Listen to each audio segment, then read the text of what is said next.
Ma'am मेरी screen visible है, एक बार बता दीजिएगा।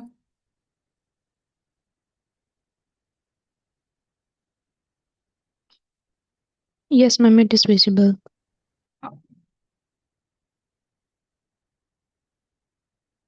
अस्सलाम वालेकुम। आज वर्कशॉप स्टार्ट करने से पहले आईकोड गुरु के इंट्रोडक्शन से स्टार्ट करते हैं। आईकोड गुरु का मोटिव है share, learn and grow. Our mission is to increase employability, hitech skills सिखाना और इंटरनेशनल मेंटोर्स के थ्रू कोलैब करके अपनी प्रोफाइल को एक्सेल करना। Our focus how we work. ICode Guru पे daily 20+ sessions per day run किए जाते हैं। इसके अलावा 1 वीकली वेबिनार होता है, 2 वीकली वर्कशॉप्स होती हैं। और जो सेशंस रन किए जाते हैं इनमें Python for absolute beginners, IELTS and GRE courses, DSA, LeetCode, interview problems, machine learning, data science. ये तमाम सेशंस फ्री ऑफ कॉस्ट हैं और इन सब को यूट्यूब पर लाइव रन किया जाता है और इनकी रिकॉर्डिंग भी यूट्यूब पर अवेलेबल है। अगर हम रिसेंट अचीवमेंट्स की बात करें तो 700+ international awards in hackathons and competitions जो कि आईकोड गुरु के स्टूडेंट्स ने अचीव किए हैं। Fully funded graduate admissions around the world including USA, local and international internships and jobs. Also, approximately 259 teams solved 9 out of 9 puzzles in CS50 Puzzle Day by Harvard University in 2025. Apart from that, 240+ mentors selected for the Stanford Coding Place in 2025, and 3 iCoders were among 320 global selections for the MIT Emergent Talent. 301 students from the iCode Guru participated in the Google Code Jam in 2023, and 3 interns went to Etihad Aviation Group, who has the world headquarters in Abu Dhabi। Fall 2024 में जिन students ने fully funded scholarships USA में achieve की, उनकी profile कुछ इस तरह से थी। CGPA range from 3.1 to 3.8, IELTS range from 6.5 to 7.5, zero publications, no GRE test भी नहीं था दिया, स्टडी गैप था 1 ईयर से 15 ईयर्स तक, और 100% फी वेवियर अचीव किया। Scholarship range 1100 to $3000 monthly, and bank statement भी रिक्वायर्ड नहीं थी। इस चार्ट में आईकोड गुरु की कम्युनिटी की ग्रोथ और अचीवमेंट्स के बारे में बताया गया है। 2021 में आईकोड गुरु की कम्युनिटी में एट अराउंड 5000 स्टूडेंट्स थे, जो कि ग्रेजुअली हर ईयर इंक्रीज करते गए, एंड इन 2025 आईकोड गुरु की कम्युनिटी में अराउंड 35 मोर देन 35,000 स्टूडेंट्स हैं। इस चार्ट में जिन यूनिवर्सिटी के स्टूडेंट्स ने फुली फंडेड स्कॉलरशिप्स अचीव की हैं उनका नाम बताया गया है, जिनमें कायदे Azam university, Quaid Awam university, virtual university, FAST university, government college university Faisalabad, Mian Muhammad Nawaz Sharif university, Islamia university और यूईटी इंजीनियरिंग टेक्सला, और इसके अलावा Bahria university. Thank you for joining the iCode Guru. ICode गुरु पर रजिस्टर करने के लिए इस वेबसाइट पर जाएं www.icode.guru/join, और आईकोड गुरु के फेसबुक चैनल को भी ज्वाइन कर सकते हैं जिस पर तमाम अपडेट्स दी जाती हैं। आज की हमारी वर्कशॉप का टाइटल है introduction to density functional theory, और हमारी ट्रेनर है ma'am Amaima Rizwan. Thank you ma'am for joining us. No it's up to you.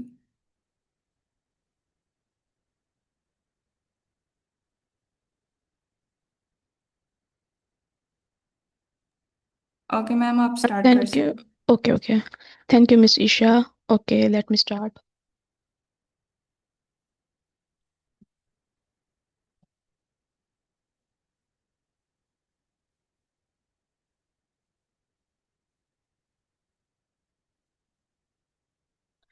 Okay, today we are starting our workshop from Introduction to Density Function Theory. अच्छा, basically ये जो workshop है, like density function theory, इसके ना मतलब अब इसमें कुछ नॉलेज एज्यूम होता है कि आपको थोड़ी बहुत क्वांटम मैकेनिक्स की टर्म्स के बारे में, लाइक बेसिक लेवल की क्वांटम मैकेनिक्स आपको पता होने चाहिए। लेकिन फिर भी हम कोशिश करेंगे इसमें ना चीज़ों को ब्रीफली डिस्कस करें और डिस्क्राइब करें। सो फर्स्ट ऑफ ऑल हमारे पास ना कुछ मतलब लाइक हमारे पास डिफरेंट डिसिप्लिन्स होते हैं, like chemistry, engineering, physics, material science. और उन डिसिप्लिन्स के अकॉर्डिंग ना हमारे पास कुछ डिफरेंट प्रॉपर्टीज होती हैं, ठीक है। अब हम कुछ मतलब इन प्रॉपर्टीज को हम ना मॉडल करते हैं। मॉडल किस तरह से करते हैं, हम उनको लाइक उसके लेंथ के स्केल पे और वेरियस टाइम स्केल के ऊपर हम उसको देखते हैं कि हाँ, अगर फॉर एग्जांपल हमारे पास ये इलेक्ट्रॉनिक है, एटॉमिस्टिक इलेक्ट्रॉनिक स्ट्रक्चर प्रॉपर्टी है, एटॉमिस्टिक स्ट्रक्चर प्रॉपर्टी है, देन हमारे पास मीसोस्कोपिक स्ट्रक्चर प्रॉपर्टी है, उसके बाद मैक्रोस्कोपिक स्ट्रक्चर प्रॉपर्टी है, ठीक है। अब ये देखें, इसमें जो हमारे पास इलेक्ट्रॉनिक और एटॉमिस्टिक है ना, ये हमारे पास दो प्रॉपर्टीज हैं जो नैरो रेंज में लाई करती हैं।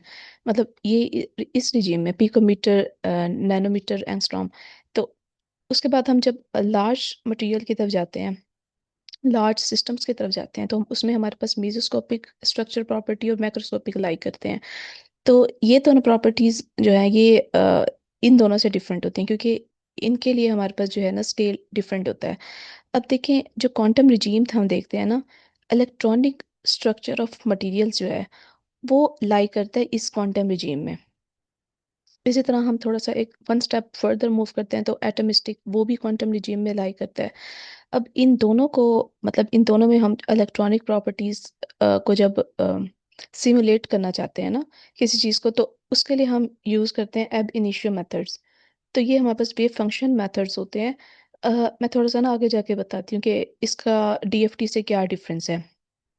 वेव फंक्शन मेथड्स एक्चुअली हम इसमें ना डायरेक्ट वेव फंक्शन से कैलकुलेट कर रहे होते हैं, मतलब अपने मटेरियल की करेक्टराइजेशन देख रहे होते हैं। लेकिन डीएफटी में फॉर एग्जांपल, अच्छा मैं अभी यहीं पर एग्जांपल देती हूँ। जैसे एग्जांपल हम मेरे पास यूँ है कि अगर मेरे पास कोई स्टेट है, उसमें बहुत सारे मतलब इलेक्ट्रॉन की बहुत बहुत सारी इलेक्ट्रॉन्स हैं, ठीक है। अब उनकी जो है ना, हम हर पॉसिबल इंफॉर्मेशन वो कैप्चर करेगा अगर हम वेव फंक्शन मेथड यूज़ करते हैं। लेकिन अगर हम डीएफटी यूज़ करते हैं ना, तो वो हमें स्पेसिफिक मतलब हमें जो इन्फॉर्मेशन चाहिए ना वही बताएगा सिर्फ। तो उससे हमारा ना टाइम भी इतना ज़्यादा कंज्यूम नहीं होगा।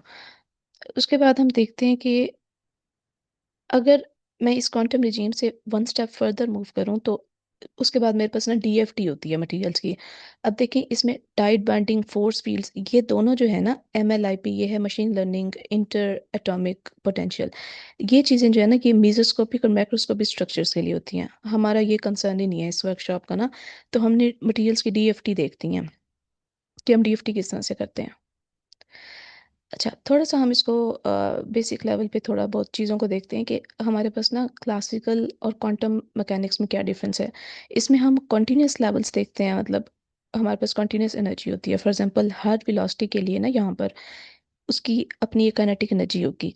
तो इस तरह से ये एक कंटिन्यूस फंक्शन देता है क्लासिकल उसमें। लेकिन जब हम क्वांटम रिजीम में देखते हैं तो हमारे पास स्टेप फंक्शन होता है, कॉन्टिन्यूस नहीं होता। तो इसका जो इसमें काइनेटिक एनर्जी होती है, और इसमें हमारे पास श्रोडिंगर इक्वेशन होती है। ये हम हैमिल्टोनियन लगाते हैं जो हमारा फंक्शन होता है उसके ऊपर। फिर वो हमें एनर्जी देता है आउटपुट में, और हमें ये आइजन स्टेट देता है। अ, अच्छा, यहाँ पर बहुत सारे लोग आई थिंक उन्हें थोड़ा बहुत अगर पता होगा क्वांटम मैकेनिक्स से रिलेटेड। अगर नहीं पता तो आप लोग एटलीस्ट ये बता दें कि ऑडियंस में ना किन लोगों को, मतलब जो फिजिक्स बैकग्राउंड या केमिस्ट्री बैकग्राउंड से हैं।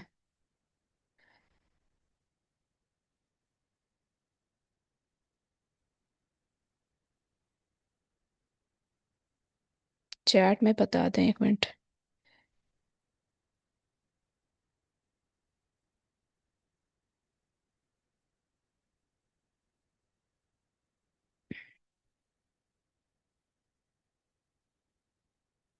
अच्छा, व्हाट काइंड ऑफ इंफॉर्मेशन, ये हम ओके मतलब मोस्टली फिजिक्स के हैं, ठीक है। ये हम आगे ना डेफिनेशन देखते हैं डीएफटी की, उसमें फिर मैं एक्सप्लेन करती हूँ। बल्कि निकाल लेती हूँ, एक मिनट।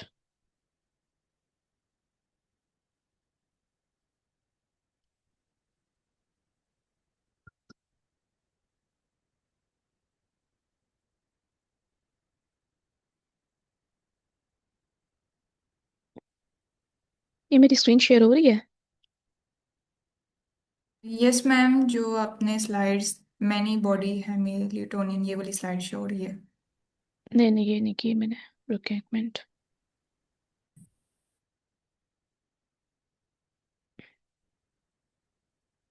अब बताएं। यस मैम, अब शेयर हो रही है। What is okay DFT? Okay okay. अच्छा बेसिकली हमारे पास जो डेंसिटी फंक्शनल थ्योरी है ना, ये हमारे पास एक कंप्यूटेशनल क्वांटम मैकेनिकल मेथड है। अब इससे हम क्या करते हैं, जैसे मैंने उस वक्त मॉडलिंग वाली स्लाइड में बताया था कि हम बेसिकली इसमें इलेक्ट्रॉनिक स्ट्रक्चर को देखते हैं, उनकी प्रॉपर्टीज, मॉलिक्यूल्स, और उसके बाद हम मटेरियल्स को देखते हैं। लाइक हमारे पास डिफरेंट मटेरियल्स होते हैं। By solving for the electron density, ये मैं बताती हूँ कि इलेक्ट्रॉन डेंसिटी क्या चीज़ है, instead of the wave function. ये वही बात है जो मैंने उस वक्त ना एग्जांपल एक छोटी सी दी थी, कि वेव फंक्शन मेथड में हम डायरेक्ट वेव फंक्शन से फाइंड करते हैं, और अगर हम डीएफटी यूज़ करते हैं ना, तो वो इलेक्ट्रॉन डेंसिटी, मतलब ये है कि वो हमारे पास स्पेसिफिक इन्फॉर्मेशन दे रहा होता है, हमें पूरी हर चीज़ की इन्फॉर्मेशन पॉसिबल उसकी ज़रूरत नहीं होती। अब इसमें हमारे पास क्या होता है, इसमें हम थ्री प्राइमरी थिंग्स को देखते हैं जो बहुत यूज़फुल है। सबसे पहले हम देखते हैं कि इसकी जो टोटल एनर्जी है वो देखते हैं। और ये हमारे पास टोटल एनर्जी मतलब जो ग्राउंड स्टेट पे एनर्जी होती है। और why it matters, because it we compare energies to find stable structures, reaction pathways. अच्छा ये उसने एग्जांपल में दिया, वो हमें इस तरह से समझ आएगी कि अब इसमें हम बेसिकली डीएफटी हम उसको ना इस तरह से समझते हैं कि इसको हम कर क्यों रहे हैं, क्योंकि हम देखना चाहते हैं कि कौन सा जो क्रिस्टल स्ट्रक्चर है ना, बेसिकली हम क्रिस्टल स्ट्रक्चर के बिहेवियर को इसमें स्टडी कर रहे हैं डीएफटी में। तो हम देखते हैं कि क्रिस्टल स्ट्रक्चर कौन सा ज़्यादा स्टेबल है, उसमें हम डिफरेंट एनर्जी लेवल्स को, डिफरेंट एनर्जीज को हम डिफ्रेंशिएट करते हैं, कंपैरिजन करते हैं। उसके बाद हम देखते हैं how strongly a molecule bind to a surface, for example binding energy. तो ये उसने एक ना इसका फार्मूला दे दिया है। खैर हम ये समझते हैं कि भाई जो स्ट्रांगली मॉलिक्यूल है ना, वो कितना अपने सरफेस से बाइंड है। फिर उसके बाद हम उसका केमिकल रिएक्शन देखते हैं। अब देखिए ये इलेक्ट्रॉन डेंसिटी डिस्ट्रीब्यूशन है ना, it is like a 3D map of where electrons are located. मतलब इसमें हम ये देखते हैं कि इलेक्ट्रॉन डेंसिटी डिस्ट्रीब्यूशन में, जैसे मैंने उस वक्त बताया था कि हम उसको 3D उसमें देखते हैं। अब वेव फंक्शन में किस तरह से देखते हैं, वेव फंक्शन में ना हमारे पास बहुत सारी पॉसिबल वैल्यूज होती हैं। इसमें हम हमारे पास क्या होते हैं, सिर्फ तीन वेरिएबल्स होते हैं। उस वो हमारे पास क्या होता है, वो हमें basically wave function 3 × n states देता है। ठीक है, जितने भी हमारे पास नंबर ऑफ वेरिएबल्स होंगे वो 3 से मल्टीप्लाई होते जाएंगे। लेकिन अब इलेक्ट्रॉन डेंसिटी क्या होता है, इसमें हमारे पास जस्ट 3 वेरिएबल्स होते हैं, मतलब 3D स्पेस होते हैं ना, XYZ। उसमें वो जितने भी ज़्यादा हमारे पास इलेक्ट्रॉन्स की मिकदार होगी, वो 3D स्पेस में ही कैटर करेगी। अब हमारे पास अच्छा ये डिफरेंट चीज़ है। हम अपने स्लाइड्स पे जाते हैं, 1 मिनट।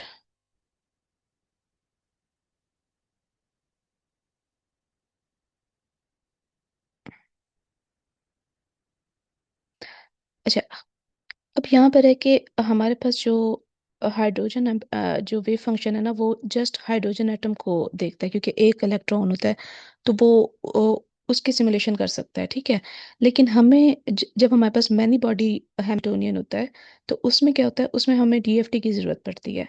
अब ये देखिए, ये थोड़ा सा ना कॉम्प्लेक्स स्ट्रक्चर है इसका, इक्वेशन थोड़ी सी कॉम्प्लेक्स है, लेकिन हम इसको इस तरह से देखते हैं कि एटलीस्ट जो फैक्टर्स हैं ना, वो क्योंकि इसकी हम डेरिवेशन इसकी बहुत कॉम्प्लेक्स है, तो हम उसकी डेरिवेशन की तरफ नहीं जाएंगे। अब हमारे पास जब बहुत सारे इलेक्ट्रॉन्स होते हैं ना, तो उस स्ट्रक्चर को स्टडी करने के लिए ना हमें डीएफटी करनी पड़ती है। फॉर एग्जांपल ये हमारे पास एक हैमिल्टोनियन है, और इसमें हमारे पास डिफरेंट टर्म्स हैं। अच्छा किसी का कोई क्वेश्चन है तो आपने मैम ईशा आपने मुझे बता देना है, और आप लोग अनम्यूट भी कर सकते हैं। Okay ma'am. अच्छा मैम, अभी हमारे पास ये ये जो अब अब इनिशियो मेथड जो है इसका जरा बता दीजिएगा। ओके सर, ये अब इनिशियल मेथड जो है ना, ये बेसिकली वेव फंक्शन मेथड है। जैसे मैंने उसको बताया था ना, ये मतलब जो वेव फंक्शन मेथड को मैं एक्सप्लेन कर रही हूँ, वही अब इनिशियल मेथड है। वेव फंक्शन मेथड की समझ आई है आपको? जी मैम, वेव फंक्शन तो वो है ना जो स्पेसिफिक इंफॉर्मेशन नहीं देता, मतलब ओवरऑल इंफॉर्मेशन सबकी देते हैं। जी जी, मतलब हमारे पास जितनी भी स्टेट्स है ना, उनकी जितनी पॉसिबल हमारे पास इंफॉर्मेशन है वो सारी देगा। और ये बहुत जी टाइम कंज्यूमिंग प्रोसेस हो जाता है, इसलिए हम डीएफटी की तरफ जाते हैं। मतलब सिंपल वर्ड्स में ये है, और मजीद इसमें ये है कि आप इसको एक्सप्लोर भी कर सकते हैं, मैं भी करूंगी, लेकिन अभी मैंने थोड़ा इसको ना सिंपल टर्म्स में करने की कोशिश की है। ठीक है, ये जो वेव मेथड है ये एब इनिशियो मेथड है, इसी में आता है? जी जी, इसमें जो एब इनिशियो मेथड मैंने बताया वो वेव फंक्शन मेथड है।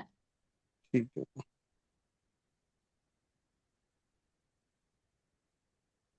अच्छा,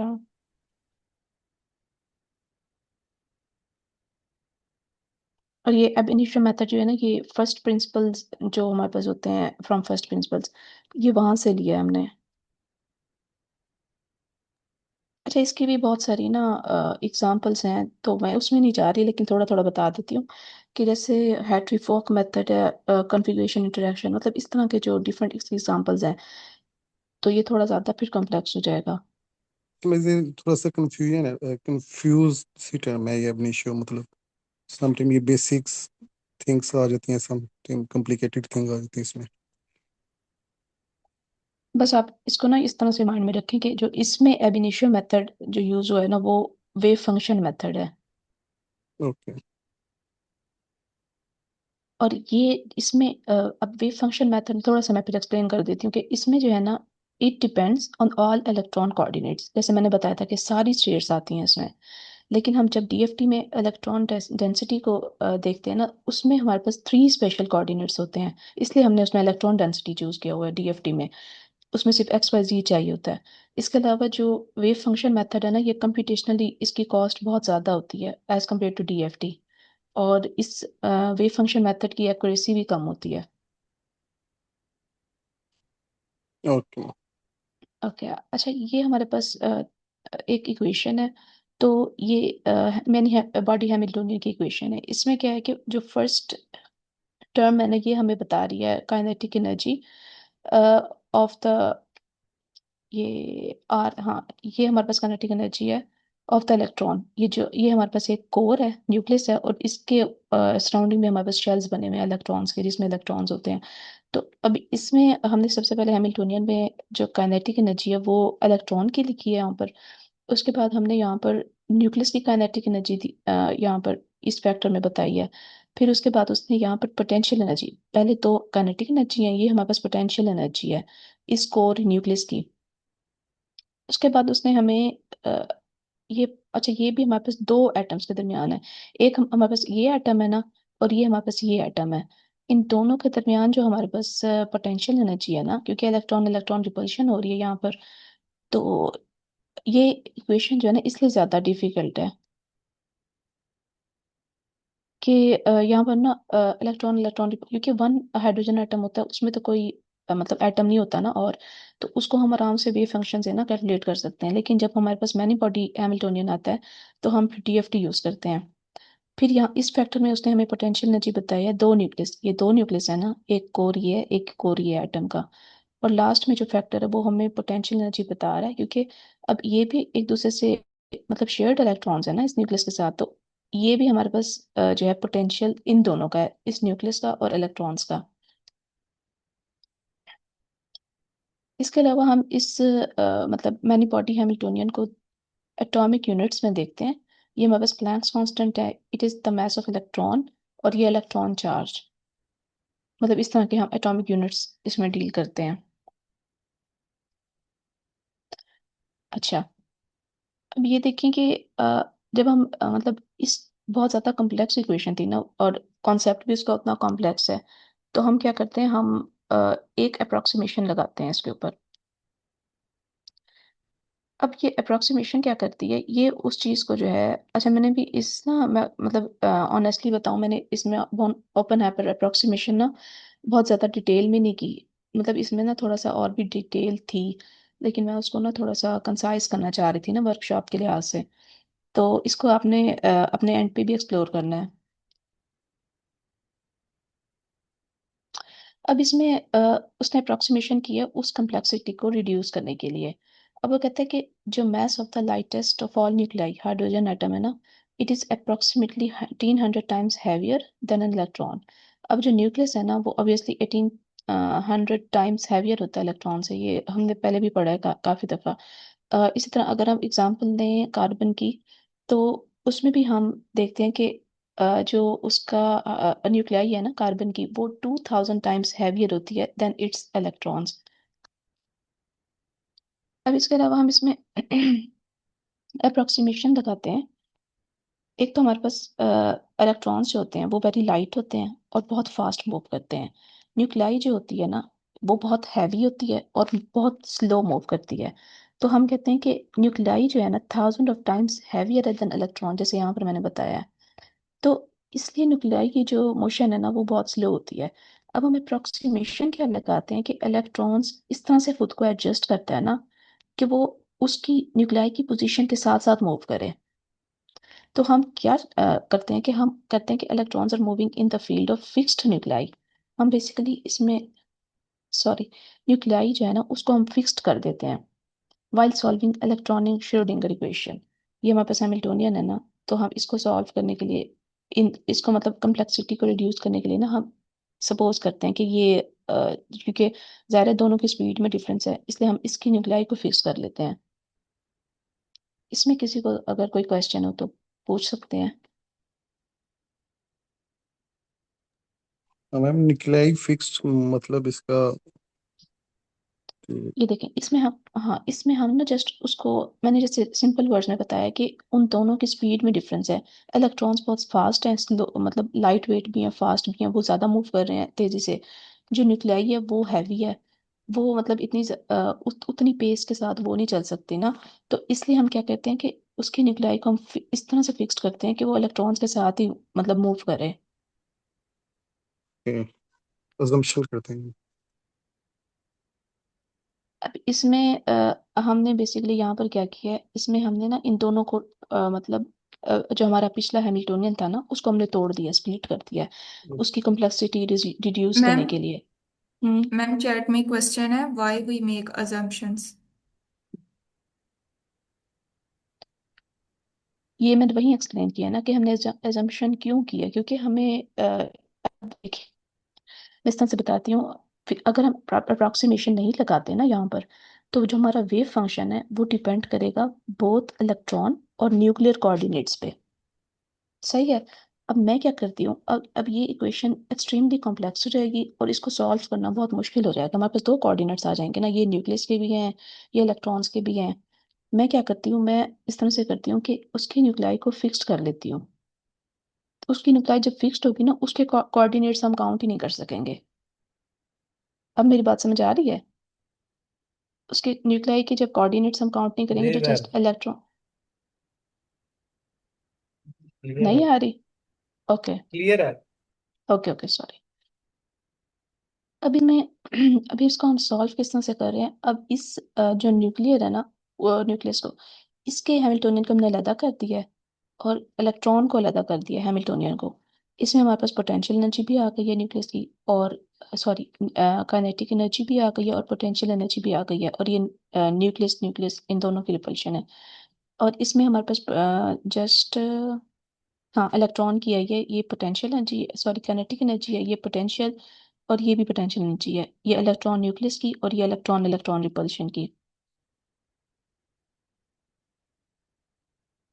अब इसमें मैंने ना आगे एक और स्टेप था, उसमें उसने पूरे हैमिल्टोनियन को ना सॉल्व किया हुआ था कि हम किस तरह से और एंड में उसने ना एक छोटा सा फैक्टर निकाला हुआ था कि हाँ इसको अप्रोक्सीमेट करके ना मैंने किस तरह से उसको सॉल्व किया है। तो ये मैंने चीज़ अभी ना ये इसमें ऐड नहीं की, थोड़ा सा ना मतलब ये ज़्यादा लेंथी हो जाता है इसलिए। अब इसके इसकी ओपेनहाइमर अप्रोक्सीमेशन से ना हम सेपरेट कर रहे हैं न्यूक्लियर और इलेक्ट्रॉनिक मोशन को, ताकि हम कैलकुलेशंस को ना मोर प्रैक्टिकल कर सकें।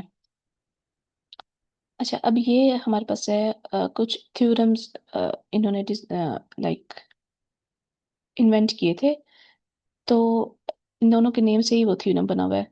ये हमारे पास है होहेनबर्ग एंड कॉन। इन दोनों ने 1964 में, ये दोनों साइंटिस्ट थे, इन्होंने क्रिएट की थी foundation for DFT theory with their two theorems. अच्छा मैंने यहाँ पर थ्योरम्स भी इसमें नहीं किए, थोड़ा सा ना मैं चाह रही थी कि हम उसको थोड़ा प्रैक्टिकल भी डीएफटी को देख लेंगे इसलिए। अब इन दोनों को ना इस चीज़ के ऊपर नोबेल प्राइज भी मिला था for inventing density functional theory.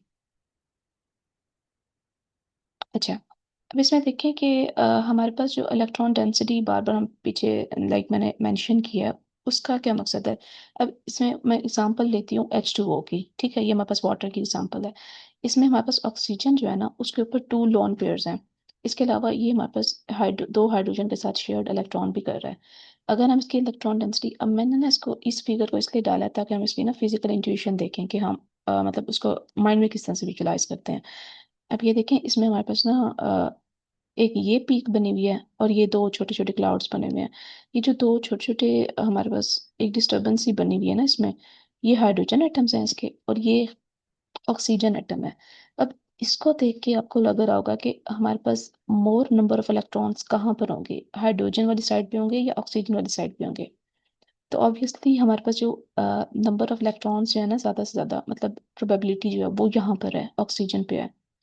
यहाँ पर ज़्यादा इलेक्ट्रॉन्स होंगे एज कम्पेयर टू हाइड्रोजन, क्योंकि ऑक्सीजन के ऊपर ना लॉन पेयर भी है, उसके अलावा उसने हाइड्रोजन के साथ ना मतलब बॉन्ड भी शेयर किया हुआ है, शेयर्ड इलेक्ट्रॉन्स भी हैं, दैट्स वाई।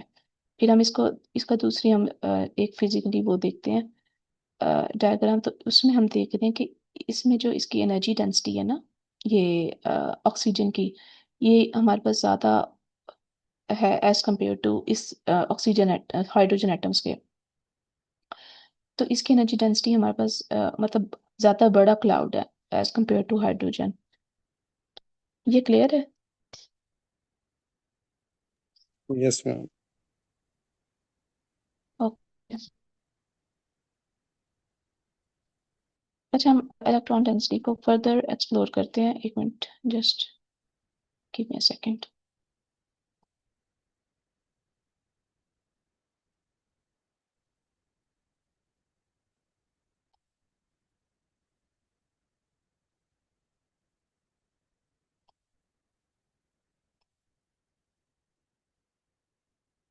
ये मेरी स्क्रीन क्लियर है, शेयर हो रही है।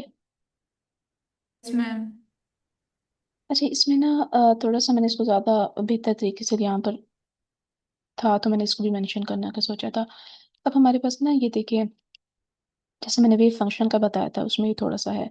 अब क्लासिकल क्वांटम मैकेनिक्स में क्या होता है, वेव फंक्शन अप्रोच होती है, ठीक है। डीएफटी से ऑपोजिट होती है वेव फंक्शन अप्रोच, जो पहले, इससे पहले डीएफटी से पहले थी।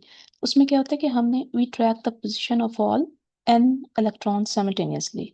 जैसे मैंने उसको 3n बताया था ना, 3n वेरिएबल्स होते हैं, जितने ज़्यादा हमारे पास n होगा उतना ज़्यादा वो मतलब वेरिएबल्स हमें ज़्यादा मिलेंगे। जैसे फॉर एग्जांपल हमारे पास 100 इलेक्ट्रॉन्स हैं, तो फंक्शन होगा 300 वेरिएबल्स का। तो इलेक्ट्रॉन डेंसिटी क्या है, instead of asking where is each electron, it ask what is the probability of finding an electron. तो वो जो है ना, मतलब हर इलेक्ट्रॉन के ऊपर नहीं जाता, ठीक है। इलेक्ट्रॉन डेंसिटी वो क्या करती है, वो हमें ना जस्ट एक प्रोबेबिलिटी बता देती है, जैसे मैंने वो एक एग्जांपल दी। हाँ जी सर।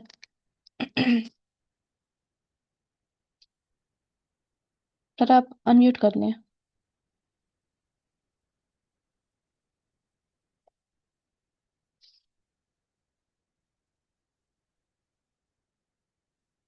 मैम कोई चैट में क्वेश्चन है भला।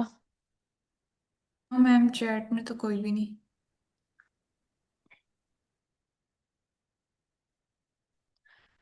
ओके।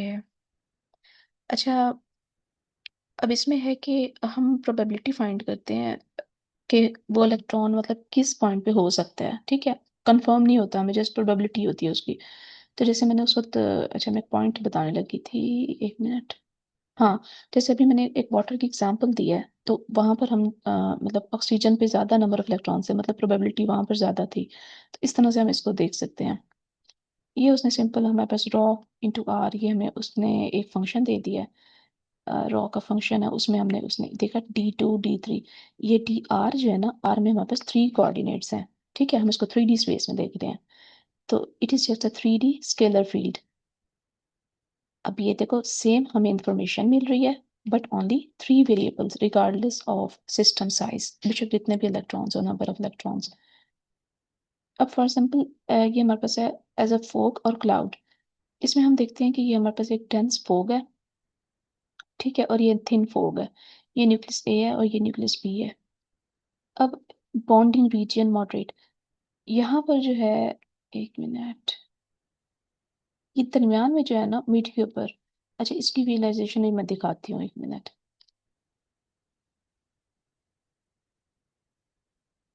ये देखें, ये हमारे पास इसकी विजुअलाइजेशन मैंने देखी है। Just give me a second.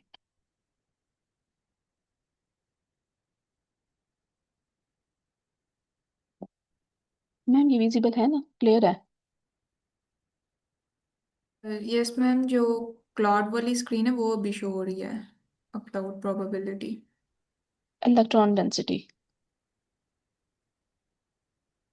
हाँ मैम। ये अच्छा 1 मिनट फिर।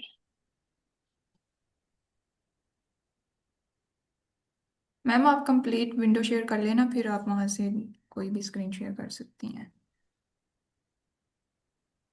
अब विजिबल होगी ना? यस, अब हो रही है पार्ट 1, हाइड्रोजन हाँ जी। Electron density. हाँ, अब ये देखिए वो चीज़ जो मैंने वहां पर थी ना, वो इसको इस तरह से एक्सप्लेन करती हूँ। ये देखें, ये हमारे पास है ना सिंपल। अब देखें जैसे ही मैं बॉन्ड की लेंथ इंक्रीज कर रही हूँ ना, ये देखें कि लो डेंसिटी हमारे पास ब्लू में है और हाई डेंसिटी येलो में है। तो ये इसको मैं जैसे ही हमारे पास इंक्रीज होता जा रहा है, तो देखें यहाँ पर क्या हो रहा है, ये बिल्कुल आइसोलेटेड हो गया है। ठीक है, इसमें जो शेयर्ड दरमियान में बॉन्ड था ना, वो खत्म हो गया अब। देखें मैं इसको दोबारा कम करती हूँ, तो ये थोड़ा सा ना इसको मतलब इस तरह से विजुलाइज करना ज़्यादा इजी था। It is the core quantity DFT computes. For H2, it looks like two atomic bombs merging into a shared bonding cloud between the nuclei. अच्छा, इसके साथ आप किसी भी तरह से प्ले कर सकते हैं। तो अब इसमें उसने कहा कि drag the bond length to see the how electron density changes. ये इलेक्ट्रॉन डेंसिटी इसकी चेंज हो रही है, ठीक है, जैसे हम बॉन्ड लेंथ को चेंज कर रहे हैं। और the two atomic clouds merge into a strong bonding region between the nuclei. ये यहाँ पर जब हम मिड में करते हैं ना, ये देखिए ये दरमियान में शेयर्ड हुआ है। उसके बाद उसने क्या, pull the atoms apart and the shared density vanishes. इन दोनों की जो शेयर्ड डेंसिटी, ये देखें यहाँ पर वैनिश हो रही है, ये वैनिश हो रही है आहिस्ता आहिस्ता, showing the bond breaking. The dashed control line is an isosurface. Isosurface basically उसने एक ना रियल 3D DFT आउटपुट दिया है हमें, मतलब 3D surface at this density threshold. अच्छा, इसको इसमें कोई चीज़ समझ ना आ रही हो या कोई चीज़ पूछनी हो किसी ने?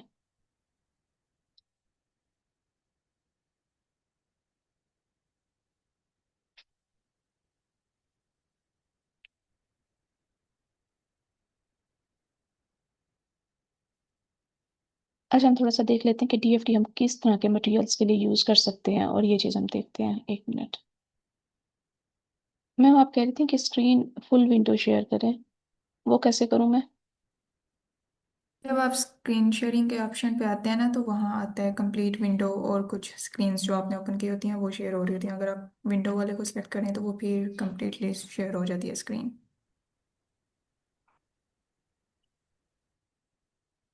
ये आ रहा है, share all Windows from an application. Yes ma'am, इसमें होता है वो। ठीक है, thank you.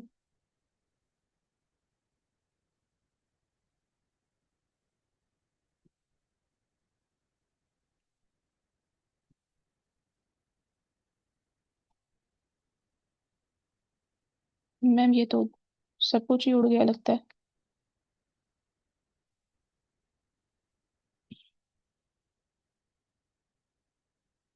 Ma'am entire screen show हो रहा होगा आपको जब शेयर वाले ऑप्शन पे क्लिक करें तो।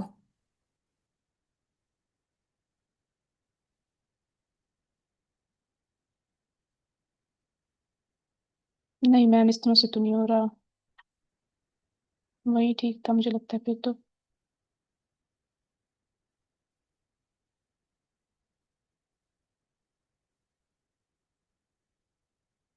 अच्छा हो गया अब। इसमें मैं आपको एक चीज़ दिखाना चाह रही थी। हाँ,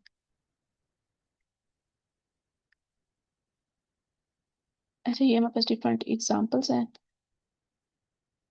और ये देखें, ये हाँ यही बताना चाह रही थी मैं।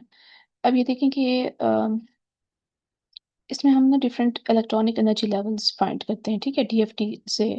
थोड़ा बहुत अगर किसी का मटेरियल साइंस से बैकग्राउंड है तो उनको इस चीज़ का कुछ ना कुछ आइडिया होगा। मेरी अपनी रिसर्च भी मटेरियल साइंस पे थी, तो हमने मतलब ये चीज़ें बहुत डिटेल में नहीं, लेकिन हाँ हमने पढ़ी थी कि इलेक्ट्रॉनिक एनर्जी लेवल्स मतलब किस तरह से कम ज़्यादा होते हैं। तो इसमें एग्जांपल है, is this material a metal, semiconductor और इंसुलेटर। तो ये चीज़ हम फाइंड करते हैं उसके बैंड गैप से। और बैंड गैप हम कैसे मतलब बैंड गैप हमें डीएफटी बताता है, ठीक है। और what colour will this molecule absorb, ये होमो ल्यूमो गैप एनर्जी। तो ये इस तरह की एनर्जी लेवल्स बने हुए होते हैं, और उनके ना डिफरेंशिएट मतलब डिफरेंट कलर्स होते हैं। तो हमें डीएफटी से ये भी पता चलता है। और इसके अलावा हमें स्टेट्स पता चलती हैं एट द फर्मी लेवल। अब हमारे पास ये कंप्लीट लिस्ट है हमारे पास, जिसमें हम डीएफटी इन चीज़ों की मतलब कैलकुलेट कर सकते हैं। Like DFT can calculate structural category. इसमें हमारे पास इक्विलिब्रियम रिलेटिव कांस्टेंट होते हैं, जो हमने के और गैमा इस तरह की चीज़ें मतलब पढ़ी थी केमिस्ट्री में, फिजिक्स में। बॉन्ड लेंथ होती है, जो बॉन्ड के एंगल्स होते हैं, ये भी हम मतलब ये प्रॉपर्टीज भी फाइंड कर सकते हैं।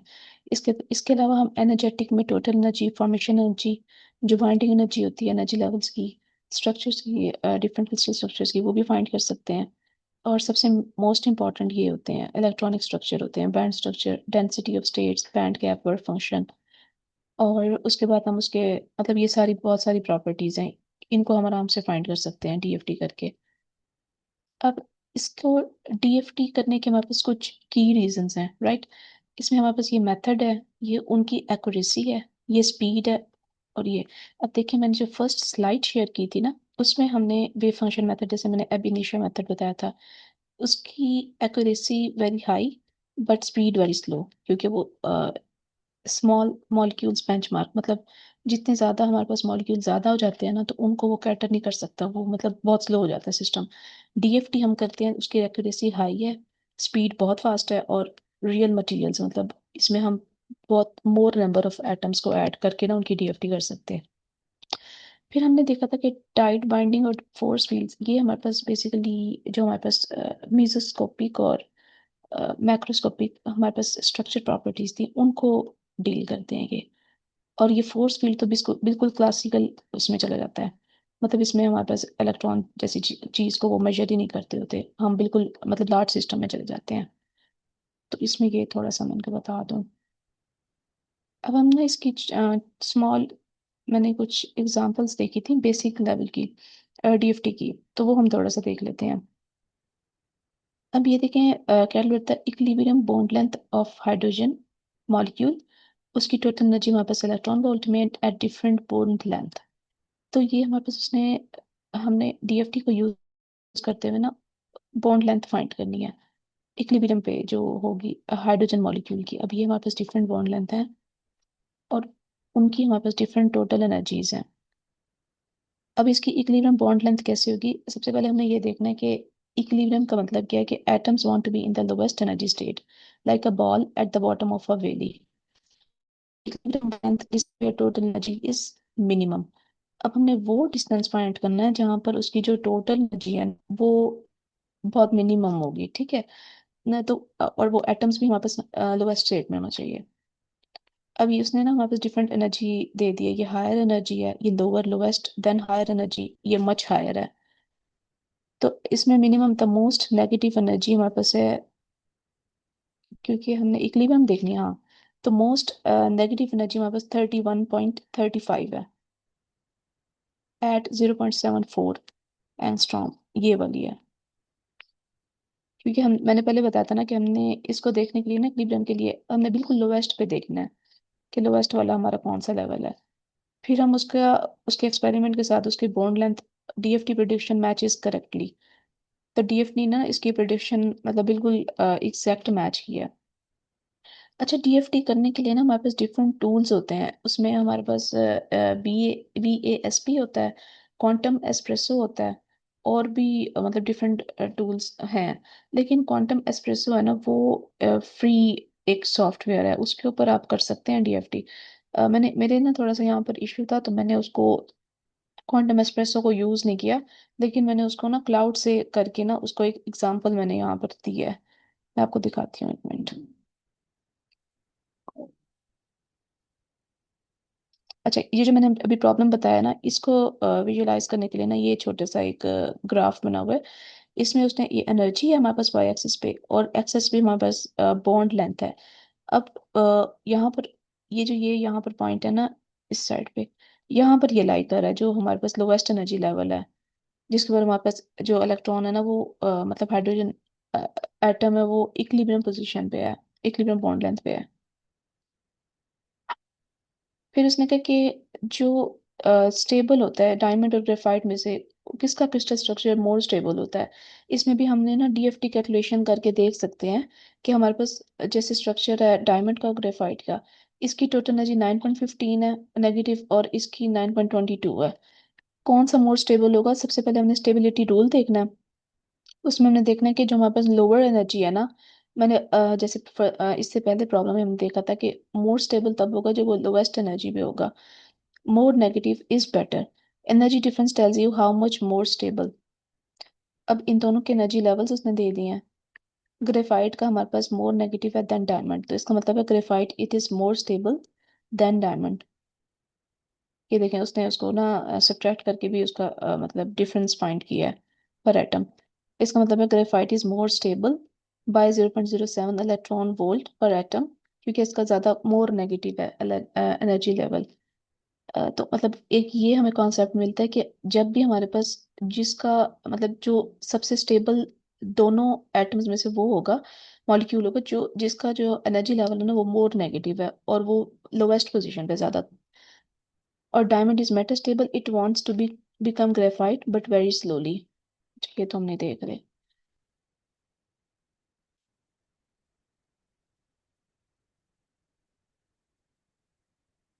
अच्छा, इसमें मेरी स्क्रीन शेयर हो रही है मैम?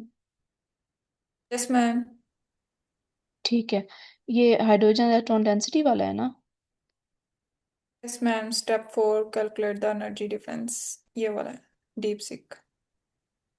नहीं, फिर से स्टक हो गया। अच्छा, एक मिनट, मैं क्या शेयर करती हूँ।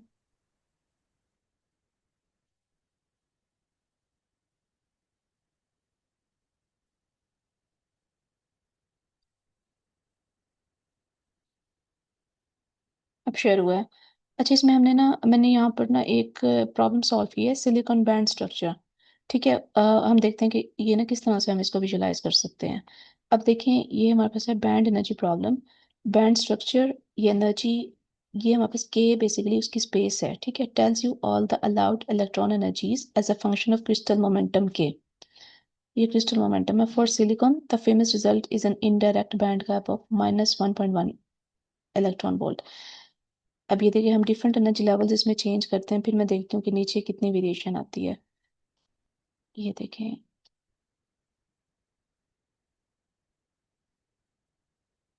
ये हमारे पास डिफरेंट एनर्जी लेवल्स हैं, राइट। और ये मेरे पास ई एफ जो है ना, ये इसकी फर्मी एनर्जी है। अच्छा, ये ना ये जो डी एफ टी, ये ब्रिलॉन जोन, के पाथ और ये चीज़ें जो है ना कंडेंस्ड मैटर फिजिक्स में आती हैं। इसके अलावा हम नीचे भी इसको थोड़ा सा ना मैंने एक्सप्लेन करने की कोशिश की है, मैं आपको बताती हूँ, एक मिनट। अब 1.7 पे देखा, ये फर्मी एनर्जी से ना थोड़ा सा ऊपर मूव किया है इसने बैंड गैप। ये देखें, अगर मैं दोबारा 0.6 पे करूँ, नीचे आ गया है। ठीक है, जैसे मैं -1.17 करूँ तो ये थोड़ा सा ऊपर चला गया। अगर -1.12 इलेक्ट्रॉन वोल्ट करूँ, ये बिल्कुल माइनर से इसने थोड़ा सा ना अपने आप को शिफ्ट किया है। अब ये देखें, ये हमारे पास एल, ये एल, ये गैमा एक्स, यू, के, दोबारा गैमा, ये हमारे पास क्या है, ये के पाथ है इसके। ठीक है, और ये जो गैमा है ना, ये वैलेंस बैंड है, उसकी उसका पॉइंट है। ये जो गैमा है, एक ये है और एक ये है, ये हमारे पास वैलेंस बैंड के हैं। और ये हमारे पास इसका क्रिस्टल स्ट्रक्चर है एफ सी सी, सिलिकॉन का, जिसका हमारे पास जो ए है ना बॉन्ड लेंथ है वो 5.43 एंगस्ट्रॉम है। फिर हमारे पास ये जो एक्स है ना, गैमा से एक्स की तरफ शिफ्ट हो रहे हैं, इसका मतलब है ये सीबीएम की लोकेशन है, मतलब हम अपनी वैलेंस बैंड की से ना कंडक्शन बैंड की तरफ मूव कर रहे हैं। और इनडायरेक्ट बैंड गैप में क्या होता है कि इलेक्ट्रॉन्स स्कैटर हो जाते हैं। अच्छा, ये भी हमारे पास जो हम मटेरियल अपना चूज कर रहे हैं ना, वो डिसाइड करेगा कि ये इनडायरेक्ट क्यों है। उसमें क्योंकि sp3 हाइब्रिडाइजेशन हो रही है, पुशेस CBM ऑफ।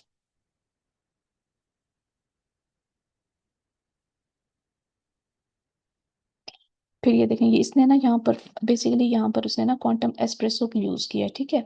उसकी थोड़ी सी ना मैंने कहा यहाँ पर एग्जांपल डाल दूं। तो ये हमारे पास है थोड़ी सी मतलब थोड़ी तो नहीं लेकिन काफी टेक्निकल टर्म्स हैं। इसको समझने के लिए भी काफी टाइम की जरूरत है, मतलब काफी टाइम टेकिंग प्रोसेस है।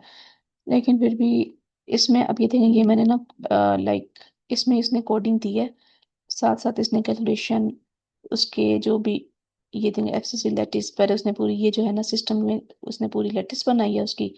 ये उसने इलेक्ट्रॉन्स का बताया है। फिर उसके बाद उसने एटॉमिक स्पीशी कौन सी यूज किया है, सिलिकॉन यूज किया है उसका बताया है। फिर उसके बाद उसने उसको एटॉमिक पोजीशन दे दी है क्रिस्टल के लिए। और उसके बाद उसने उसे के पॉइंट्स डिफाइन किए हैं। अब स्टेप 1 में हमने क्या किया है, हमने उसके ना सेल्फ कंसिस्टेंट चार्ज डेंसिटी पहले वो मतलब पूरा उसको मतलब फंक्शन दे दिया कि मुझे ये चीजें ना उसको उसके अंदर बना के दो। उसके बाद मैं उसको ना अब हम कैलकुलेट करते हैं। कैलकुलेट करने के लिए उसने क्या यूज किया, uses the charge density and sorry samples the K path. Sampling की है, कैलकुलेशन और ये सारा मतलब number of bonds to compute, bands to compute ये। उसके बाद के पॉइंट स्पेस जो है क्रिस्टल में वो उसने जैसे उस वक्त एल गैमा एक्स यू के गैमा ये जो सारे बने हुए हैं ना ये उसने डिफाइन किए हैं। ये देखें ये वाले एल गैमा एक्स यू के जो भी हमारे पास उसके जो रिलायंस जोन थे ना उसके अंदर उसने ना सारे वेरिएबल्स को डिफाइन किया है। अब हम क्या करें कि उसने अब इसको ना स्टार्ट कर दिया लाइक इवेल्युएट करने के लिए ना। अ, अब उसने क्या कि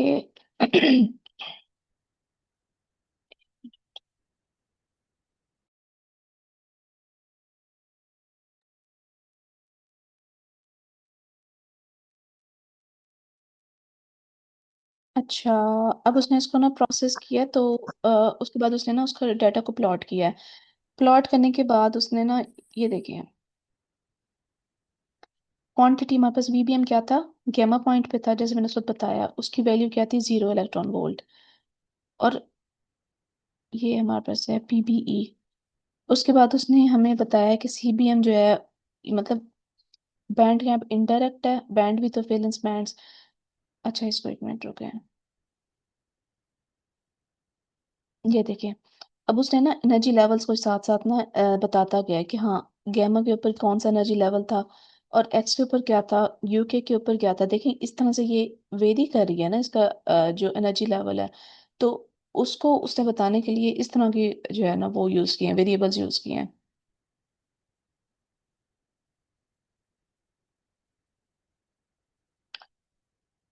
अब देखें ये हमारे पास जो थोड़ी सी हम इन चीज़ों को देख लेते हैं कि जो क्रिस्टल के स्पेस है ना वो basically every periodic crystal exist in two spaces simultaneously.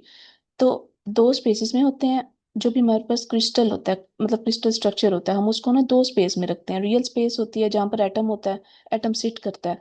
उसके बाद रेसिप्रोकल स्पेस होती है but you get when you फॉरियर transform the crystal. अच्छा इसमें मैं बताती हूँ कि हम फॉरियर ट्रांसफॉर्म क्यों करते हैं। अभी देखिए हमारे पास एक तो ये है एक मिनट टू स्पेसेस है ना, एक रियल स्पेस है मेरे पास और एक रेसिप्रोकल स्पेस है।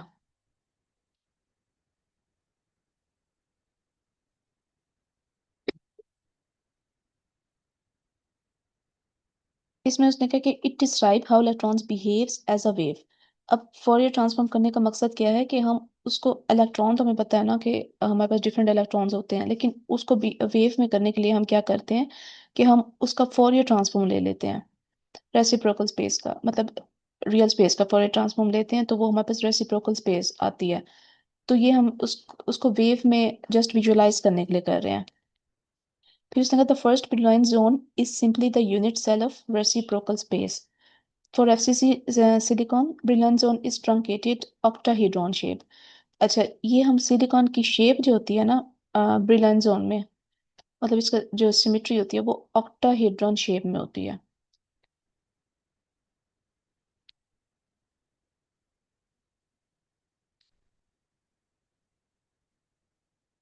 इसके अलावा हम जो फॉरियर ट्रांसफॉर्म करते हैं ना, उसका मकसद ये भी होता है कि हम जो हमारे पास बहुत सारी प्लेन वेव्स होती है ना, उसको हम सम अप कर सकें, उसकी समेशन कर सकें, ताकि हमारे पास एक ही सोल्यूशन मिले। फिर उसने कहा कि जो हमारे पास के पाथ है, उसने यहाँ पर कंप्यूट किया एनर्जी को। अच्छा ये इसमें डिफरेंट, ओ सॉरी,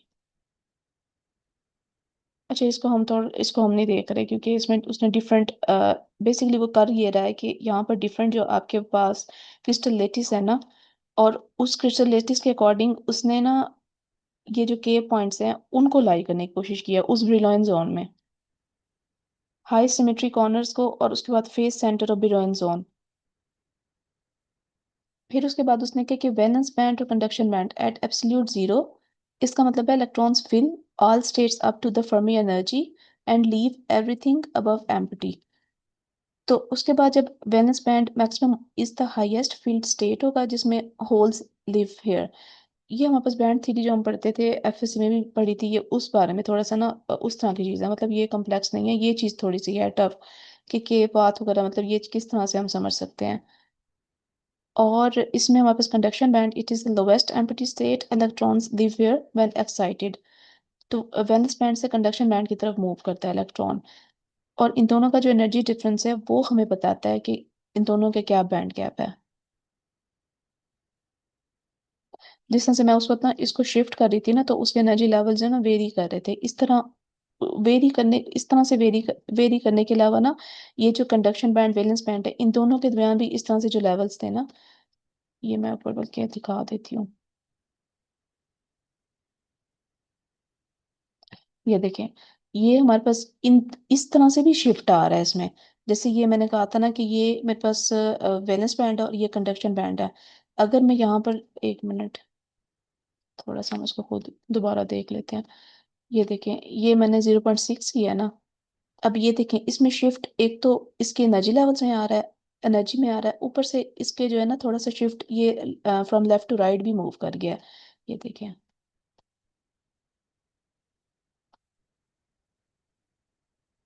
इसमें भी। तो इसका मतलब ये है कि मतलब इसमें भी शिफ्ट हो रहा है कंडक्शन बैंड और वेलेंस बैंड में, जैसे हम एनर्जी लेवल्स को ना डिफरेंट कर रहे हैं। तो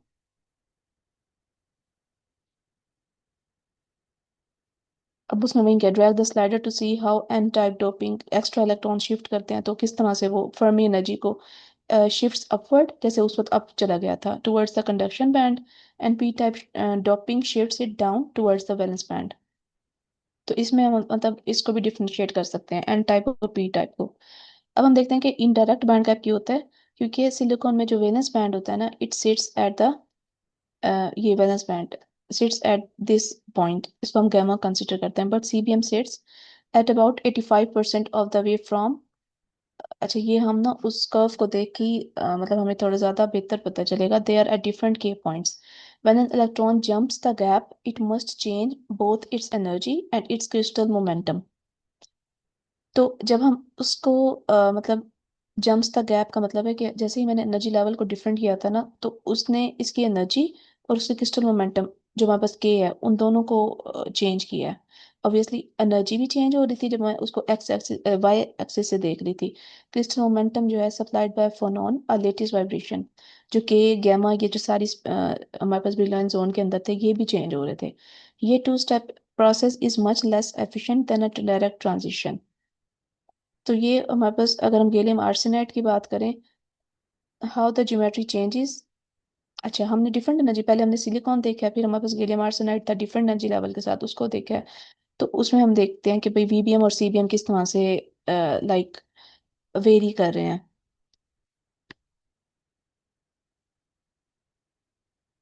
ओके, अच्छा अब तक किसी का कोई इसमें से किसी का कोई क्वेश्चन हो?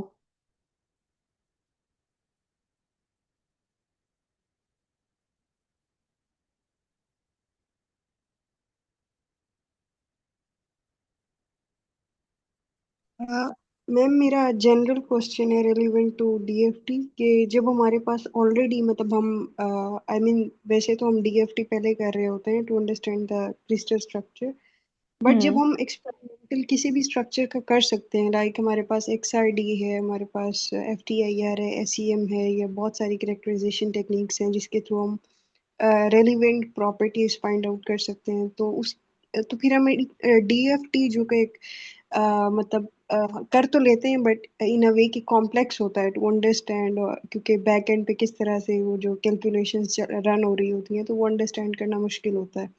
सो why do we do like DFT जब हम ये सब कर सकते हैं तो? नहीं, आप XRD से क्रिस्टल स्ट्रक्चर की कैरेक्टराइजेशन कर सकते हैं। बेसिकली अब मुझे इतना आइडिया नहीं है, टाइम हो गया मुझे कैरेक्टराइजेशन टेक्निक्स को पढ़े हुए, बट स्टिल लाइक हम डिफरेंट जो कैरेक्टराइजेशन टेक्निक है उससे हम डिफरेंट प्रॉपर्टीज कैलकुलेट कर रहे होते हैं ना। जैसे माइक्रोस्कोपी हो गया, फिर एक्सरे डायफ्रेक्शन से मतलब उसका स्ट्रक्चर स्टडी कर रहे होते हैं। आई मीन उस तरह से जैसे DFT होता है, उस तरह से हम नहीं कर रहे होते, बट स्टिल लाइक हर कैरेक्टराइजेशन के थ्रू जब भी हम कोई मटेरियल सिंथेसाइज करते हैं तो हम कैरेक्टराइजेशन टेक्निक्स की तरफ ही जा रहे होते हैं। सो जब हम अंडरस्टैंड कर पा रहे होते हैं किसी भी क्रिस्टल को उन कैरेक्टराइजेशन टेक्निक्स के थ्रू, तो फिर हमें ये इतनी डिफिकल्ट कैलकुलेशंस करने की क्या मतलब उसमें जरूरत होती इंटरेस्टिंग क्वेश्चन है। ठीक है, ठीक है। आप बस यही कह रही है ना कि हम ना डिफरेंट XRD भी हो गया और भी बहुत सारी टेक्निक्स हैं, उनसे हम एक्सपेरिमेंट करके आराम से अपनी मतलब वैल्यूज वगैरह इवेल्युएट कर सकते हैं। तो हम DFT इतना कॉम्प्लेक्स वो है, तो इसकी तरफ हम क्यों जा रहे हैं? यही क्वेश्चन है ना? है? Yes ma'am. अच्छा, अब बेसिकली बात ये है कि हमारे पास जो एक्सपेरिमेंट आप देखें, एक रीडिंग आप एक्सपेरिमेंट की लेंगे ना, तो आप डिफरेंट मतलब इम्पीरिकल रीडिंग्स लेंगे, बहुत सारी रीडिंग्स लेते हैं, उसके बाद आपको आइडिया होता है कि हाँ एक्सपेरिमेंट में बेसिकली हो क्या रहा है, कि तो मुझे मतलब आउटपुट में कौन सी चीज़ ज़्यादा मतलब रीडिंग बेहतर लग रही है इस तरह से। और वो एक्सपेरिमेंट बहुत टाइम कंज्यूमिंग होता है, राइट? आपको वो करने के लिए मतलब बहुत ज़्यादा टाइम चाहिए होता है। जहां पर हम DFT को देखते हैं ना, तो अगर हमें मटेरियल की कुछ मतलब कैरेक्टरिस्टिक्स पता हो, जैसे अब मैंने यहाँ पर एनर्जी लेवल्स बता दिए हैं, और इसके मुझे पता है कि ब्रिलियंट जोन क्या होता है, उसमें मतलब डिफरेंट अगर कोई और मेरे पास मटेरियल है उसका एनर्जी लेवल कितना है, तो इन सब चीज़ों से क्या होता है कि थियोरेटिकली हम DFT जो है ना, ये एक तो न्यू मटेरियल प्रिडिक्ट कर सकती है कि हाँ अगर आपके पास दो मटेरियल है उनकी एनर्जी लेवल डिफरेंट है, अगर वो डिफरेंट एनर्जी लेवल मिलता है तो कोई वो तीसरा कौन सा मटेरियल बनेगा वो फिर। तो इसमें हम बैंड गैप्स को एस्टिमेट कर सकते हैं बिफोर डूइंग एक्सपेरिमेंट्स। ये हमारे पास टाइम सेव करने के लिए और कॉस्ट को सेव करने के लिए ना DFT हम फिर कर लेते हैं, कि हमने सिमुलेशन का एक टूल लगाया अपने लैपटॉप के ऊपर, उसको हमने डिफरेंट रीडिंग्स दे दी हैं, और उसने हमें ना रिजल्ट कंप्यूट करके दे दिया, बजाय इसके कि हम इतने दिन अपने एक्सपेरिमेंट के ऊपर खपे और उसके ऊपर हम ज्यादा वो करें। उसकी भी अपनी एक वैल्यू है, लेकिन DFT जो है ना टाइम भी बचा रही है, कॉस्ट भी बचा रही है। अब देखिए, मैंने लास्ट टाइम एक एग्जांपल दी थी, उसमें मैंने बताया था कि हाँ अब ये एक छोटी सी एग्जांपल दी है जो मैंने DFT की है ना, हाइड्रोजन मॉलिक्यूल की दी है शायद, जिसमें उसने कहा इक्विलिब्रियम बॉन्ड लेंथ फाइंड करो। एंड में उसने लिखा था कि एक्सपेरिमेंट से मैच करो DFT की वैल्यू को। ये तो हमने DFT करके 2 मिनट में सॉल्व कर दिया। अब एक्सपेरिमेंट अगर आप करेंगी तो ऑब्वियसली आपको DFT करने में जितना टाइम लगेगा उससे ज्यादा टाइम लगेगा ना एक्सपेरिमेंट करने में। जी मैम। इसके अलावा जो DFT है ना, इसका एक और फायदा है कि it can simulate high pressure, जो बहुत ज़्यादा हाई प्रेशर के मटेरियल्स होते हैं, और एक्सट्रीम टेम्परेचर हम देखते हैं, डिफेक्ट्स होते हैं। अच्छा, एक और क्वेश्चन है चैट में। अच्छा, मैं बताती हूँ। विच एक्सपेरिमेंटल टेक्निक गिव्स बैंड का वैल्यू? अच्छा, मैं बताती हूँ, एक मिनट।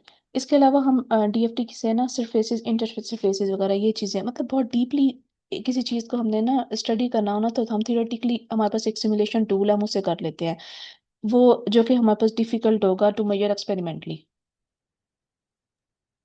Yes ma'am.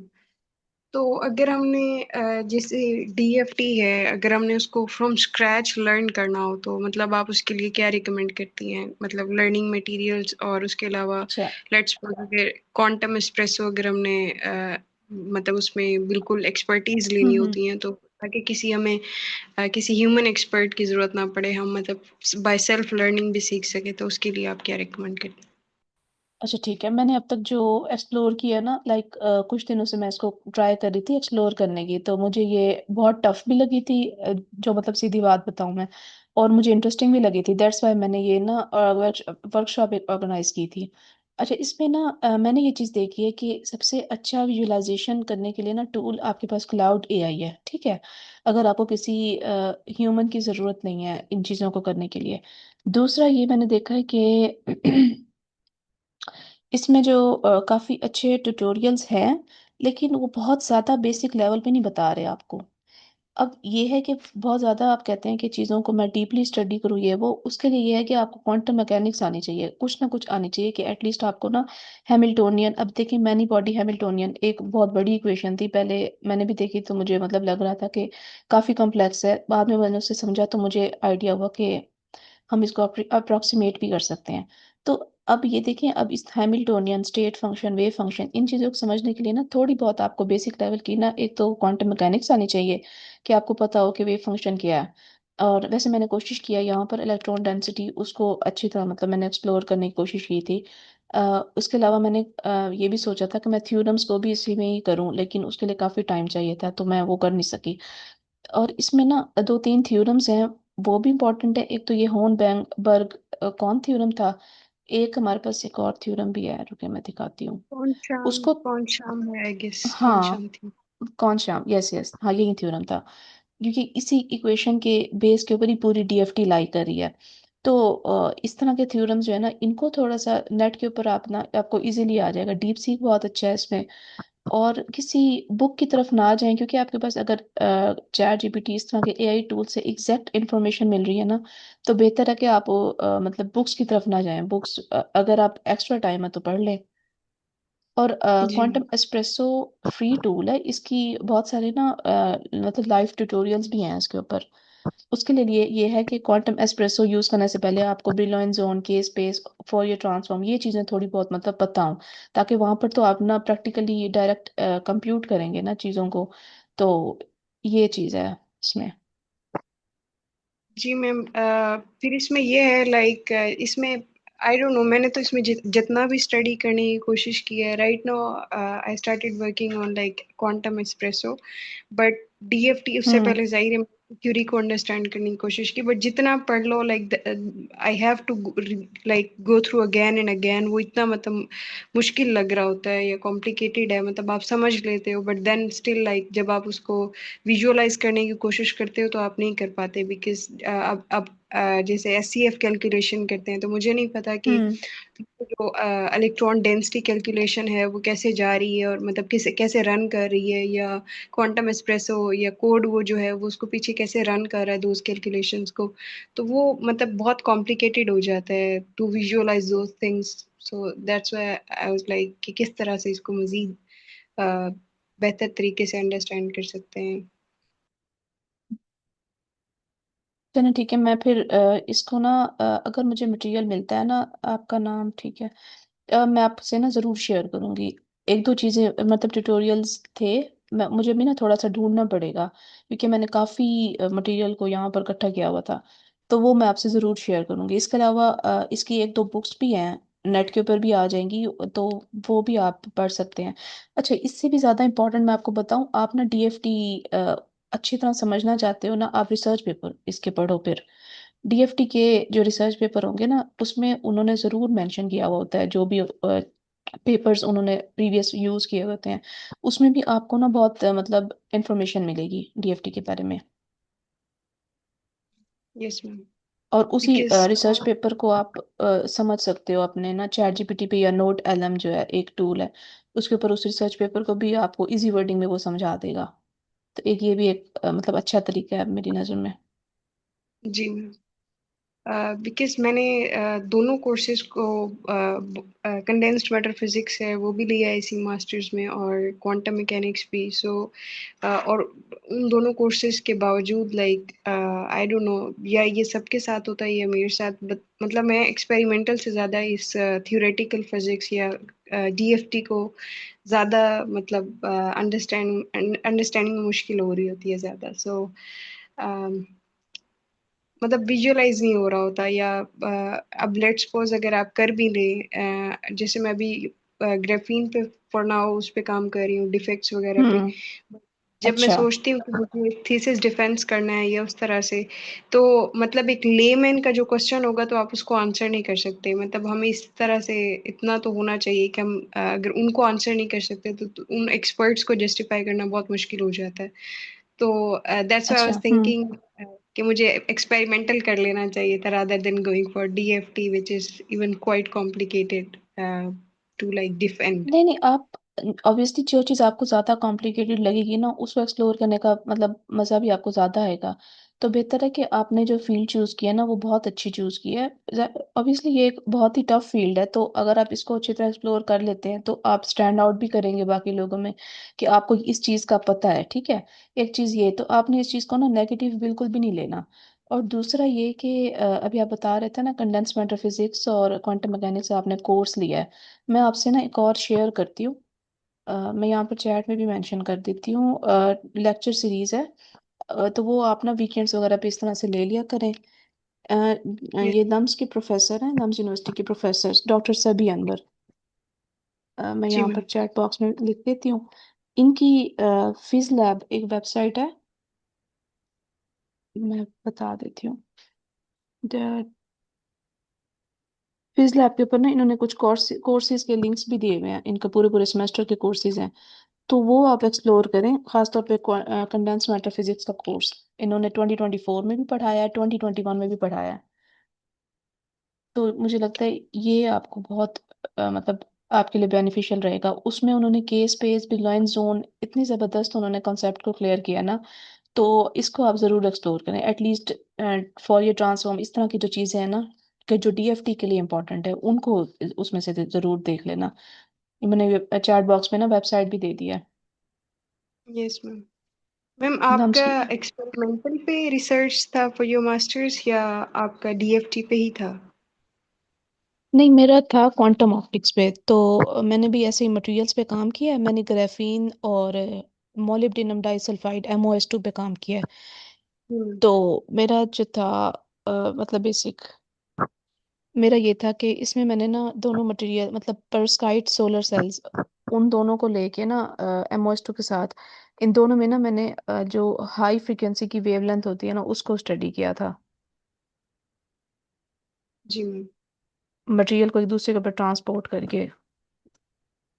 जी, तो मतलब DFT आपने अभी एक्सप्लोर करना नहीं, स्टार्ट मैंने किया है? हाँ मैंने डीएफटी नहीं की थी तब। मैंने हाँ SCM करवाया था उसका, मैंने रामन स्पेक्ट्रोस्कोपी और PL स्पेक्ट्रोस्कोपी ये यूज की थी हमने, और मटेरियल कैरेक्टराइजेशन के लिए ऑप्टिकल जी प्रॉपर्टी मैम। उसकी जो ऑप्टो इलेक्ट्रॉनिक प्रॉपर्टी स्टडी करने के लिए। तो मतलब इस तरह की चीजें एक्सप्लोर की थी, बट डीएफटी मैंने अब मतलब इसको देखा है। और किसी का अच्छा एक और क्वेश्चन था कि which experimental techniques gives band gap value. तो ये हमारे पास डिफरेंट टेक्निक्स होती हैं जो हमें बैंड गैप को एस्टिमेट करके बताती हैं। एक तो मैंने भी इसको अभी वैसे सर्च किया, तो इसमें एक है यूवी विजिबल स्पेक्ट्रोस्कोपी। ये हमारे स्पेक्ट्रोस्कोपी जो है ना ये हमें semiconductor thin films nano materials इसमें हमें जो है ना जैसे एब्जॉर्ब करती है ना, measure absorption of ultraviolet and visible light. तो ये हमें जो फोटोन की एनर्जी होती है जहां पर वो एब्जॉर्ब होता है ना, इसका मतलब ये होता है जहां पर वो एब्जॉर्ब होगा वहीं वहां से it corresponds to the its band gap, मतलब वहीं उसका उसे मतलब हमें बैंड गैप पता चलेगा। इसमें एक छोटा सा वो प्लॉट बना देता है स्पेक्ट्रोस्कोपी से, तो वो हमें बैंड गैप उसका बता रहा होता है, वो भी बताता है। इसके अलावा हाँ ये तो मैंने भी यूज की थी फोटोल्यूमिनेसेंस स्पेक्ट्रोस्कोपी। इसमें क्या होता है बेसिकली हमारे पास एक ना दो पीक्स बनती हैं, ठीक है, ग्राफ में। वो जो दो पीक्स होती है ना वो हमारे पास मोड्स होते हैं। तो वो जो मोड्स होते हैं ना उसमें हमारे पास एक मोड थोड़ा सा छोटा होता है, मतलब एक पीक थोड़ी सी नीचे होती है, एक थोड़ी सी ऊपर होती है। फिर उससे हम बता सकते हैं कि हाँ इसका क्या कैसा बैंड गैप होगा। जो इमिशन पीक उसमें से एक होती है ना बिल्कुल शार्प सी पीक होती है, वो हमें बैंड गैप की इंफॉर्मेशन देती है। मतलब डिफरेंट टेक्निक्स होती हैं, तो एक दो मैंने ये एग्जांपल्स दी हैं। जिसका भी क्वेश्चन था अगर उनका क्लियर हो गया तो।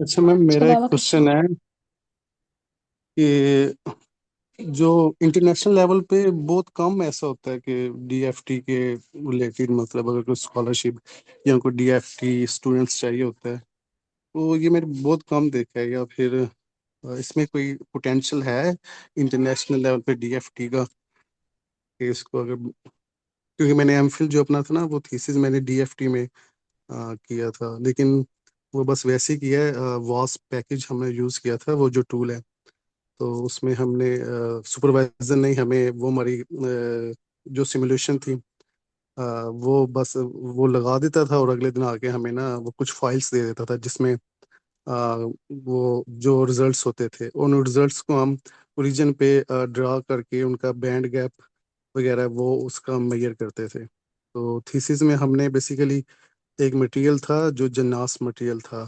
अ, उसमें हम्म। ये नॉन मैग्नेटिक था बिहेवियर इसका, लेकिन जब हमने सिमुलेशन में इसमें डोपिंग की, होल डोपिंग की, तो इसमें इसने ना मैग्नेटिज्म शो कर दिया, और साथ में जो मैग्नेटिज्म के साथ हाफ मेटालिक बिहेवियर दिया।